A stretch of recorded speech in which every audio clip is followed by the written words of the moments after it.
Hi ಪುಟಾಣಿಗಳೇ, ನಮಸ್ಕಾರ. ಚೆನ್ನಾಗಿದ್ದೀರಾ? ಕತೆ ಹೇಳಲಿಕ್ಕೆ ಬಂದಿದ್ದೀನಿ. ನೀವು ಕತೆ ಕೇಳ್ತಾ ಇದ್ದೀರಿ. ನೀವು ಮಾಡಬೇಕಾದಿಷ್ಟೇ, ಒಂದು ಲೈಕು, ಒಂದು ಕಾಮೆಂಟು, ಇನ್ನೊಂದು ಸಬ್ಸ್ಕ್ರೈಬ್. 3 ಕೊಟ್ಟರೆ ನೀವು ಕತೆ ನೋಡ್ಬೋದು. ಒಂದು ಸಮುದ್ರ ತೀರದಲ್ಲಿ ಒಬ್ಬ ರಾಮಣ್ಣನ ಸಂಸಾರ ಇರ್ತದೆ.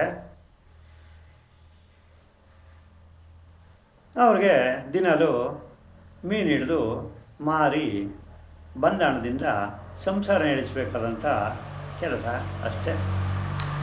ಮೀನು ಹಿಡಿದೊಂದು ಕೆಲಸ ಬಿಟ್ಟರೆ ಅವ್ರಿಗೆ ಬೇರೆ ಯಾವ ಕೆಲಸನೂ ಗೊತ್ತಿಲ್ಲ. ಡೈಲಿ ಹೋಗೋದು, ಬೋಟ್ ಹಾಕೊಂಡು ಸಮುದ್ರಕ್ಕೆ ಹೋಗೋದು, ಅಲ್ಲಿ ಒಳ್ಳೊಳ್ಳೆ ಮೀನುಗಳು ಹಿಡ್ಕೊಳ್ಳೋದು, ತಂದು ಮಾರ್ಕೆಟ್ಗೆ ಹಾಕೋದು, ಬಂದ ಹಣದಿಂದ ಹೊಟ್ಟೆ ಜೀವನ ನಡೆಸ್ಕೊಂಡು ಹೋಗೋದು ಅವರ ದಿನನಿತ್ಯದ ಕೆಲಸ. ಸಮುದ್ರದಲ್ಲಿ ಯಾಕೋ ಇವರಣೆವರೆಗೋ ದುರದೃಷ್ಟವೋ ಗೊತ್ತಿಲ್ಲ, ಸಮುದ್ರದಲ್ಲಿ ಮೀನುಗಳು ಇದ್ದಕ್ಕಿದ್ದಂಗೆ ಕಡಿಮೆ ಆಗೋದ. ಮೀನಿಡ ವ್ಯಸ್ತ ಇವನ ಜೊತೆಲೂ ಇರ್ತಾರಲ್ಲ, ಅವರೆಲ್ಲ ಬೆಳಗ್ಗೆಯಿಂದ ಸಂಜೆವರೆಗೂ ಹಾಕಿದ್ರು ಬಲೆನ, ಸಂಜೆಯಿಂದ ಬೆಳಗ್ಗೆ ಹಾಕಿದ್ರೂ ಬಲೆನ ಒಂದು ಮೀನನ್ನು ಕೂಡ ಅವ್ರಿಗೆ ಸಿಗ್ತಾ ಇಲ್ಲ. ಅಷ್ಟು ಸಮಸ್ಯೆ ಆಗಿದೆ. ಮೀನಿಡೋರಿಗೆ ಇದೊಂದು ವೃತ್ತಿ ಬಿಟ್ಟರೆ ಬೇರೆ ಕೆಲಸ ಯಾವುದೂ ಗೊತ್ತಿಲ್ಲ. ಈ ರಾವಣ ಸಂಸಾರ 3-4 ದಿನ ಆಯಿತು. ಹೊಟ್ಟೆಗೆ ಇಟ್ಟಿಲ್ಲ, ಜೊಟ್ಟು ಮಲಗೋವಿಲ್ಲ. ಆಗ ರಾಮಣ್ಣ ಹೆಂಡ್ತಿ ಬಲೆ ಬೇಜಾರಲ್ಲಿ ಹೇಳ್ತಾಳೆ, ನೋಡ್ರಿ ಅದೆಲ್ಲ ನನಗೆ ಗೊತ್ತಿಲ್ಲ, 3 ದಿನ ಮಕ್ಕಳು ನಾವೆಲ್ಲ ಹಚ್ಕೊಂಡಿದ್ದೀವಿ, ಹೊಟ್ಟೆ ತಂದು ಹಾಕ್ಕೊಡ್ತೀರೋ ಇಲ್ಲ ನಮ್ಮ ತಾಯಿ ಮನೆಗೆ ಮಕ್ಕಳು ಕರ್ಕೊಂಡು ಹೋಗ್ಲೋ ಅಂಥೇಳಿ ಕಂಡೀಷನಾಗಿ ಬಿಡ್ತಾಳೆ. ಆಗ ರಾಮಣ್ಣ ಹೇಳ್ತಾನೆ, ಬೇಡ ಬೇಡ, ನನ್ನ ಕಷ್ಟ ಇಷ್ಟವರು ನಾನು ತಂದಾಕ್ತೀನಿ, ನಿಮ್ಮ ತಾಯಿ ಮನೆಗೆ ಹೋಗೋದು ಬೇಡ ಅಂತ ಹೇಳಿ ಸಮಾಧಾನ ಮಾಡ್ತಾನೆ. ಆವಾಗ ರಾಮಣ್ಣ ಈ ಮಾತುಗಳನ್ನ ಕೇಳೋದಕ್ಕೆ, ಕೆಲಸ ಮಾಡಿ ದುಡಿಮೆಯಿಂದ ಸಾಯದ ಮೇಲೂ ನಾನು ಯಾಗೋ ಕಷ್ಟವನ್ನಷ್ಟು ಮಾಡಿ ನಾನು ಸಮುದ್ರ ಪಾತ ಅವನು ಮಧ್ಯೆ ಕೊಂಡೋಗ್ಬಿಡ್ತೀನಿ, ಅಲ್ಲಿಂದ ಬಲೆ ಬೀಸಿ ಮೀನು ಹಿಡ್ಕೊಂಡು ತಂದು ಸಂಸಾರ ನಡೆಸ್ತೀನಿ ಅಂದ್ಬಿಟ್ಟು ಹೇಳಿ ಬೇಜಾರಿಂದ ಬೋಟ್ ಹಾಕ್ಕೊಂಡು ಸಮುದ್ರದ ಮಧ್ಯೆ ಕೊಂಡೋಗ್ಬಿಡ್ತಾನೆ. ಆಗ ಇನ್ನಿತರ ಜನ ಇದ್ರಲ್ಲ ಮೀನಿಡೋರು, ಬೇಡ ರಮಣ ಬೇಡ, ಸಮುದ್ರದ ಅಲೆಗಳು ಜಾಸ್ತಿ ಇದೆ, ಹೋಗಬೇಡ ಅಂತ ಹೇಳ್ತಾರೆ. ಇಲ್ಲಪ್ಪ, ನಮ್ಮ ಮನೆ ಪ್ರಾಬ್ಲಮ್ ನಿನಗೆ ಗೊತ್ತಿಲ್ಲ, ನಮ್ಮ ಮನೇಲಿ ನಮ್ಮ ಮನೆಯವರು ತುಂಬ ಬೇಜಾರು ಮಾಡ್ಕೊಂಡಿದ್ದಾರೆ, 3-4 ದಿನದಿಂದ ಊಟ ಇಲ್ಲ, ಹಾಗಾಗಿ ನಾನು ದೂರಕ್ಕೆ ಹೋಗಿದ್ದು ಬದುಕು ಬಂದರೆ ಮನೆ ಬರ್ತೀನಿ, ಇಲ್ಲಾಂದರೆ ಹೋಗ್ಬಿಡ್ತೀನಿ, ಅದೇ ಒಳ್ಳೆ ಕೆಲಸ ಅಂದ್ಬಿಟ್ಟು ಹೇಳಿ ಬಲೆ ಬಿಟ್ಕೊಂಡು ಸಮುದ್ರದ ಮಧ್ಯೆ ಗಂಟಲು ಹೊಂಟೋಯ್ತಾನೆ. ಅಲ್ಲಿ ಸುರುಳಿಗೆ ಸಿಗತಾನೆ. ಸುರುಳಿ ಸಿಗಕೊಂಡು ಅಯ್ಯೋ ಕಾಪಾಡಿ ಕಾಪಾಡಿ ಕಾಪಾಡಿ ಅಂತ ಬಾಯಿ ಬಿಡೋದೆಷ್ಟೇ ಗೊತ್ತು, ಇವನಿಗೆ ಪ್ರಜ್ಞೆ ಹೋಗ್ಬಿಡ್ತದೆ. ಅಷ್ಟರಲ್ಲಿ ಕಣ್ಣು ಬಿಟ್ಟು ನೋಡ್ತಾನೆ, ಪಾತಾಳ ಲೋಕದಲ್ಲಿದ್ದಾನೆ, ನಾಗಲೋಕದಲ್ಲಿದ್ದಾನೆ. ಆಗ ನಾನು ಭೂಲೋಕದಲ್ಲಿದ್ದೆ, ಎಲ್ಲೂ ಬಂದು ಅಂದ್ಬಿಟ್ಟು ಆಶ್ಚರ್ಯ ಮಾಡ್ತಾ ಇದು ಏನಿದು ಮಾಯಲೋಕನ, ಏನಿದು ಹಿಂಗೆಲ್ಲ ಇದೆ ಅಂದ್ಬಿಟ್ಟು ಹೇಳಿ ನೋಡ್ತಾನೆ.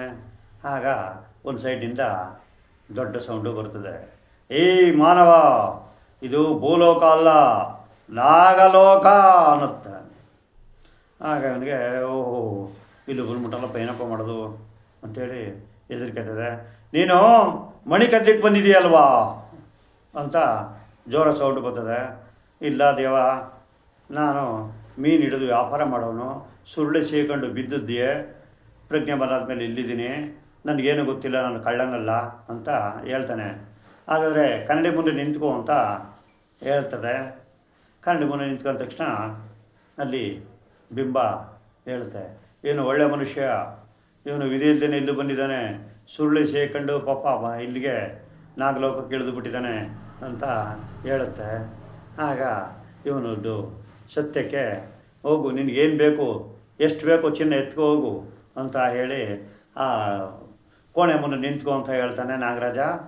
ಇವನು ರಾಮಣ್ಣ ಹೋಗಿ ಕೋಣೆ ಮುಂದೆ ನಿಂತ್ಕೊಂಡ ತಕ್ಷಣ ಬಾಗಿಲು ಓಪನ್ ಆಗುತ್ತೆ. ಅಲ್ಲಿ ನಿಧಿಯ ಒಂದು ಉಗ್ರಾಣ ಇದೆ, ನೀನು ಎಷ್ಟು ಬೇಕು ಎಷ್ಟು ಎತ್ಕೊ ಹೋಗು ಅಂತ ಹೇಳ್ತಾನೆ. ಆಗ ಅವನು ಬೇಕಾದಷ್ಟು ಚಿನ್ನ ಎತ್ಕೊಂಡು ಮಾಮೂಲಿ ಅಲ್ಲಿಂದ ನಾಗಲೋಕದಿಂದ ಭೂಲೋಕಕ್ಕೆ ಬಂದು ಭೂಲೋಕದಿಂದ ಅವ್ರ ಮನೆಗೆ ಬರ್ತಾನೆ. ಆವಾಗ ಹೆಂಡ್ತಿ, ಇವತ್ತು ಮನೆಗೆ ಮೀನು ತರಲಿಲ್ವ ಅಂದ್ಬಿಟ್ಟು ಖಾರ ಹೋಯ್ತಾಳೆ. ಹುಚ್ಚಿ, ಮೀನು ಅಂತ ಹೇಳ್ತೀಯಲ್ಲ ನೋಡು, ಬ್ಯಾಸ್ಕೆಟ್ ತುಂಬ ಚಿನ್ನದ ಬಿಸ್ಕೆಟ್ಗಳು ತಂದಿದ್ದೀನಿ, ಆಭರಣಗಳು ತಂದಿದ್ದೀನಿ ನೋಡು ಅಂತ ತೋರಿಸ್ತಾನೆ. ಆಗ ಹೆಂಡ್ತಿಗೆ ಎಲ್ಲಿತ್ತು ಕದ್ದಿದ್ರ ಅಂತ ಕೇಳ್ತಾಳೆ. ಇಲ್ಲ ಇಲ್ಲ ಕದೀಲಿಲ್ಲ, ನಿನ್ನ ಒಂದು ಅಂಗಿನ ಮಾತುಗಳಿಗಿನ ಸಾಯೋದು ಒಳ್ಳೇದು ಅಂಥೇಳಿ ನಾನು ಬಲೆ ಬಿಟ್ಕೊಂಡು ಸಮುದ್ರ ಮುದ್ದೆ ಕೊಟ್ಟೋಗ್ಬಿಟ್ಟು ಅಲ್ಲಿ ಸುರುಳಿ ಸೀಕೊಂಡು ಕೆಳಗಡೆಗೆ ಹೋಗ್ತಾ ಇದ್ದೀನಿ. ಆಗ ನನ್ನ ಕಾಪಾಡಿ ಅಷ್ಟೇ ನನಗೆ ನೆನಪು, ಮತ್ತೇನಾಯಿತು ಅಂತ ಗೊತ್ತಿಲ್ಲ. ಕಣ್ಣು ಬಿಟ್ಟು ನೋಡಿದಾಗ ನಾನು ನಾಗಲೋಕದಲ್ಲಿದ್ದೆ. ಅಲ್ಲಿ ನನ್ನ ಹಿಡಿದು ಕಟ್ಟಾಕ್ಬಿಟ್ಟಿದ್ರು ಕಳ್ಳ ಅಂಥೇಳಿ. ಆಗ ಇಲ್ಲ ನಾನು ಕಳ್ಳನಲ್ಲ ಒಳ್ಳೆಯವನು ಅಂಥೇಳಿ ಪ್ರಮಾಣ ಮಾಡಿ ಬರಬೇಕಾದ್ರೆ ನೀನು ಬೇಕಷ್ಟು ಚಿನ್ನಾಭರಣ ಎತ್ಕೊಳ್ಳು ಅಂತೇಳಿ ನಾಗರಾಜ ಹೇಳ್ದ. ಹಾಗಾಗಿ ನಾಗಲೋಕದಿಂದ ತಂದಿದ್ದೀನಿ ಚಿನ್ನಾಭರಣಗಳೆಲ್ಲನೂ ಅಂತ ಹೇಳ್ತಾನೆ. ಆಗ ತಂದು ಎಲ್ಲನೂ ಹೊಲ ತುಂಬ್ಕೊಬರೋದು ಅಂತ ಹೆಂಡ್ತಿ ಹೇಳ್ತಾಳೆ. ಇಲ್ಲ ನನಗೆ ಅತಿ ಆಸೆ ಇಲ್ಲ, ನಾನು 3-4 ತಲೆಮಾರಿಗಾಗಷ್ಟು ಚಿನ್ನ ತಂದಿದ್ದೀನಿ ಅಷ್ಟೇ, ಸಾಕು ನನಗೆ ಅಂತ ಹೇಳ್ತಾನೆ. ಆಗ ಹೆಂಡ್ತಿ ಪುನಃ ಕೇಳ್ತಾಳೆ, ನೀನು ಪುನಃ ನಾಗಲೋಕಕ್ಕೆ ಹೋಗಬಲ್ಲೆಯಾ, ನಾಗಲೋಕ ದಾರಿ ಗೊತ್ತಾ ನಿನಗೆ ಅಂತ ಕೇಳ್ತಾಳೆ. ಯಾಕೆ ಏನು, ನಾನು ಎಲ್ಲನೂ ಹೇಳ್ತೀನಿ ಆಮೇಲೆ ಗೊತ್ತು ದಾರಿ ಅಂತ ಕೇಳ್ತಾಳೆ. ಹೌದು ಗೊತ್ತು ಅಂತ ಇವನು ರಾಮಣ್ಣ ಹೇಳ್ತಾನೆ. ಆಗ ಹೆಂಡ್ತಿ ಒಬ್ಬ ಆವಡನ್ನು ಕರ್ಕೊಂಡು ಅದೇ ಬೋಟಿನ ಮೇಲೆ ಹೋಗಿ ಅದೇ ಥರ ಸುರುಳಿ ಸೇಕೊಂಡು ಕೆಳಗಡೆ ನಾಗಲೋಕಕ್ಕೆ ಹೋಗ್ತಾಳೆ. ಅಲ್ಲಿ ನಾಗರಾಜನಿಗೆ ಬಲೆ ಬೇಜಾರಾಗ್ತದೆ. ನಿನ್ನೆ ಎತ್ಕೊಂಡೋಗಿದೆಯಾ ಪುನಃ ಬಂದಿದೆಯಾ, ನೀನು ದುರಾಸೆ ಮಾನವ ಅಂತ ನಾಗರಾಜ ಹೇಳ್ತಾನೆ. ಇಲ್ಲ ಸ್ವಾಮಿ, ನನಗೆ ಆಸೆ ಅನ್ನೋದೇ ಇಲ್ಲ, ಇನ್ನು ದುರಾಸೆ ಎಲ್ಲಿ ಬಂತು, ನನಗೆ ನೀವು ಎತ್ಕೊಳ್ಳೆಂದರೂ ನಾನು ಸ್ವಲ್ಪನೇ ತಗೊಂಡೋಗಿರೋದು, ಹಾಗೆ ನನಗೆ ಅವಶ್ಯಕತೆ ಇಲ್ಲ, ನನಗೆ ಊಟ ಬಟ್ಟೆ ಅದರ ಸಾಕು, ನಾನು ಏನು ಬೇಡ ಸ್ವಾಮಿ ಅಂತ ಹೇಳ್ತಾನೆ.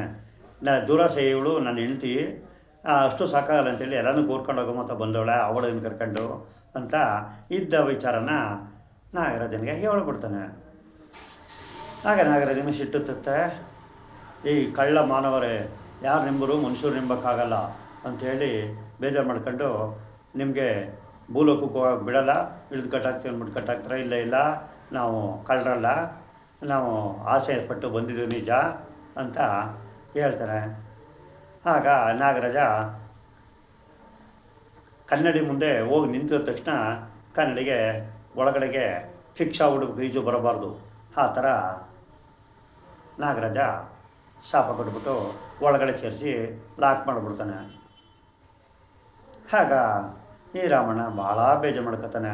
ಮಹಾಪ್ರಭು ಈ ಥರ ಮಾಡಿಬಿಟ್ರಲ್ಲ ಪ್ರಭು ಅಂತ ಹೇಳ್ತಾನೆ.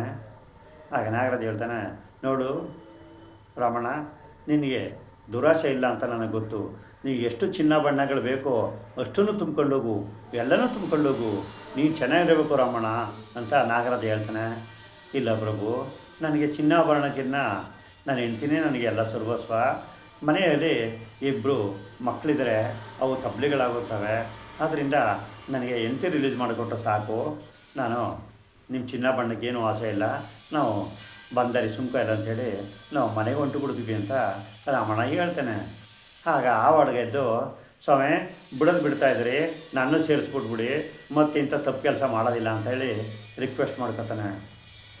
ಆಗ ನಾಗರಾಜ ಇವರು 3 ಮಂದಿನೂ ರಾಮಣ್ಣ ಹೆಂಡ್ತಿ ಮತ್ತು ಆವಾಡ್ಗ 3 ಮಂದಿನೂ ರಿಲೀಸ್ ಮಾಡಿ, ನೀವು ಈತ ಬರಬಾರ್ದು ಹೋಗಿ ಅಂದ್ಬಿಟ್ಟು ಹೇಳಿ ವಾರ ಮಾಡಿ ಕಳಿಸ್ಕೊಟ್ಬಿಡ್ತಾನೆ. ಅಷ್ಟಕ್ಕೆ ಇವರು ಭೂಲೋಕಕ್ಕೆ ಬರ್ತಾರೆ. ಅವ್ರವ್ರ ಮನೆಗಳಲ್ಲಿ ಅವರು ಇರ್ತಾರೆ. ಈ ರಾಮಣ್ಣ ಚಿನ್ನ ಗೆದ್ಕೊಂಡಲ್ಲ, ಅದನ್ನು ಇವರು ಖರ್ಚಿ ಆಹಾರ ಇತರೆ ಅವ್ರ ಖರ್ಚು ವೆಚ್ಚ ಇವಕ್ಕೆಲ್ಲ ಕುಬರ್ಸ್ಕೊಂಡು ನೆಮ್ಮದಿಗೆ ಇದ್ದಾರೆ. ನಾವು ನಮ್ಮಲ್ಲಿದ್ದೀವಿ, ನೀವು ನಿಮ್ಮನೇಲಿದ್ದೀರಿ ಅಣ್ಣವರು. ಹಾಗಾಗಿ ಈ ಕಥೆನ ಇಷ್ಟೀಗ ಮುಗಿಸ್ತೀನಿ, ಮತ್ತೆ ಬರ್ತೀನಿ, ಇವತ್ತೇ ಬರ್ತೀನಿ ಇನ್ನು ಸುಂದರವಾದ ಕಥೆ ಜೊತೆಯಲ್ಲಿ. ಅಲ್ಲಿವರೆಗೆ ಬಾಯ್.